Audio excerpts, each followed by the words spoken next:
हमारे इस चैनल के माध्यम से सुनाई गई कहानियां अनुभव की वास्तविकता का दावा नहीं करती। कहानियों के माध्यम से किसी भी तरह का अंधविश्वास फैलाना या अंधविश्वास को बढ़ावा देना नहीं, किसी भी धर्म या संप्रदाय को ठेस पहुंचाना नहीं है। कहानियों का हित केवल मनोरंजन।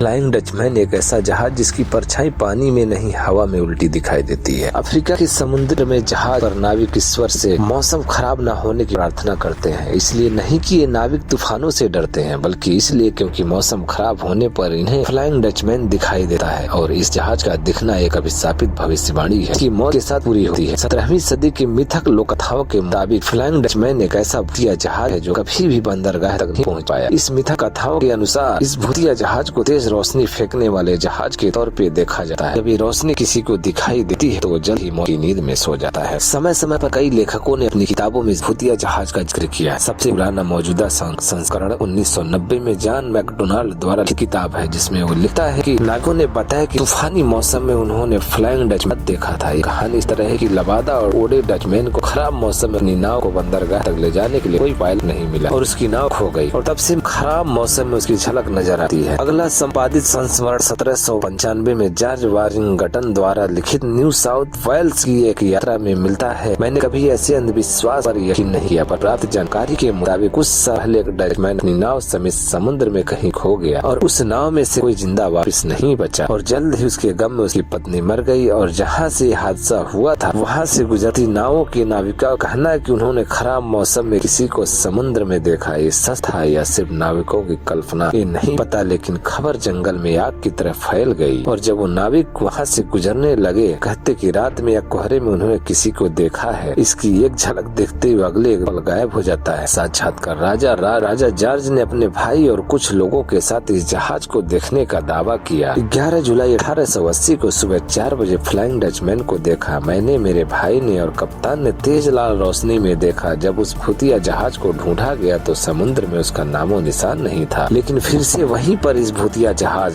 10:45 पर 13 लोगों ने एक साथ देखा। एक जहाज पर कुछ नाविकों ने कोहरे में कुछ दूरी पर आसमान में एक समुद्री जहाज की उल्टी परछाई देखी, जिसे देखकर वो डर गए और उनमें से कुछ लोग के ये भूतिया जहाज एक अपशगुन है। उनमें से एक बोला कि ये भूतिया जहाज एक अपशगुन है और अब उनमें से कोई भी बंदरगाह तक नहीं पहुंच पाएगा। लेकिन उसका कप्तान जो इन बातों पे यकीन नहीं करता था, उसने बताया कि कोहरे के कारण बना एक ऑप्टिकल प्रभाव यानी भ्रम है और जब लोग तट पर सही सलामत पहुंचे तब उन्हें कप्तान की बातों पर यकीन हुआ और उन्होंने ऐसी बातों पर यकीन न करने का फैसला किया। सच चाहे कुछ भी हो, लेकिन फ्लाइंग डचमैन की इस छवि को टीवी और फिल्मों में काफी प्रभावी तरीके से इस्तेमाल किया गया। सोल ईटर नामक प्रोग्राम में फ्लाइंग डचमैन एक भूतिया जहाज की आत्मा है। स्पाइडरमैन के कार्टून में फ्लाइंग डचमैन को एक खलनायक की तरह पेश किया गया, जिसे मारकर स्पाइडरमैन गाँव वालों को उसके जुल्म से आजाद करवाता है। सुपर नेचुरल प्रोग्राम में फ्लाइंग डचमैन को एक भूतिया किरदार की तरह पेश किया गया। टीवी के साथ साथ फिल्मों में भी इसकी बखूबी इस्तेमाल हुआ। 1951 में बनी पैडोरा एंड द फ्लाइंग डचमैन नामक फिल्म इस समुद्री लोक कथा से प्रेरित है। इसमें नायक फ्लाइंग डचमैन है जो गलतफहमी में अपनी पत्नी को बेवफा समझकर उसका कत्ल कर देता है और उसे काला पानी की सजा मिलती है, लेकिन उसके अच्छे बर्ताव को देखते उसे 7 साल में एक बार 6 महीने के लिए अपना